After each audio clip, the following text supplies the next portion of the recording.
গতকাল বিদ্যুৎ নাই কয়েক মাস ধরে মানিকচকে প্রায় 12-13 জায়গায় অবরোধ হয়েছে। গতকাল এনায়তপুরে শান্তিপূর্ণ আন্দোলনে পুলিশ গুলি চালিয়েছে। দুজন হাসপাতালে আশঙ্কাজনক অবস্থায় ভর্তি আছেন এবং যে মানিকচক হাসপাতালে ভর্তি আছেন। কয়েকজন পুলিশ আহত হয়েছেন, সেটা আমরা কখনোই সমর্থন করি না, কিন্তু এমন কোনো মব ছিল না যে পুলিশ এটাকে কন্ট্রোল করতে পারত না। আর একটু ধৈর্য ধরে মানুষকে বুঝিয়ে, কেন আইসি সাহেব জানতেন, আমার সাথে 3 দিন আগে কথা হয়েছে, এবং যেহেতু পুলিশ গুলি চালিয়েছে, গোটা রাজ্যে নিন্দা চলছে। আমাদের বামফ্রন্টের নেতা এবং সিপিআইএমের নেতা সুজন চক্রবর্তী, তিনিও বিভিন্ন প্রেস মিট করে বলেছেন আজকে পুলিশের অপদার্থতার জন্য এই ঘটনা ঘটেছে। আর এই পুলিশের গুলি চালনার প্রতিবাদে আমরা আজকে মানিকচকে 12 ঘন্টার বন্ধ ডেকেছি। স্বতঃস্ফূর্তভাবে জেলার কোনো সরকারি বাস, বেসরকারি বাস, ছোট গাড়ি, ম্যাজিক, ম্যাক্সি কিছুই চলছে না। এমনিতে দূরপাল্লার গাড়িগুলো আমাদের ছাড়তে হয়েছে, তার কারণ তারা জানে না যে মানিকচকে হরতাল পালিত হচ্ছে এবং কোথাও কোনো খুব বিশেষ পিকেটিং করতে হচ্ছে না। মানুষ স্বতঃস্ফূর্তভাবে এই বন্ধকে, হরতালকে সমর্থন করছেন। আমরা বলছি, পুলিশ এখন ব্যাপকভাবে এনায়তপুরে ধরপাকড় করছে।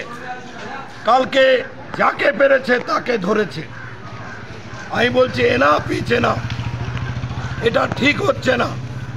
এরপর যদি সাধারণ মানুষ ক্ষেপে যায়, তাহলে গোটা মানিকচকের মানুষ একটা বড়সড় আন্দোলনের দিকে যাবে।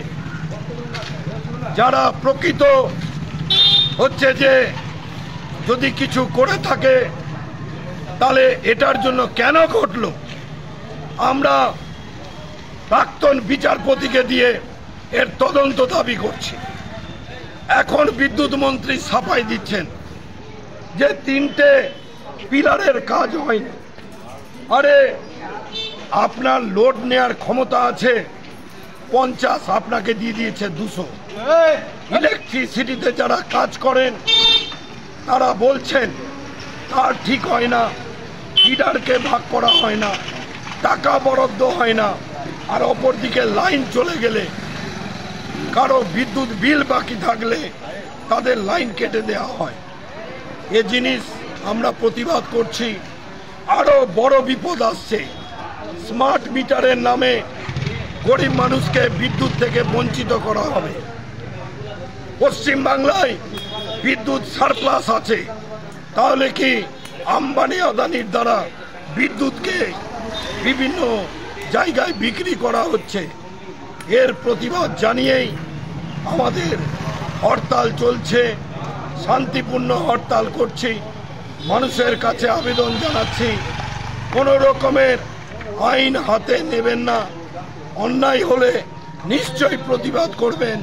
সিপিআইএম আপনাদের পাশে আছে এবং লড়াই আন্দোলনে আপনাদের সবসময় সাথে আছে।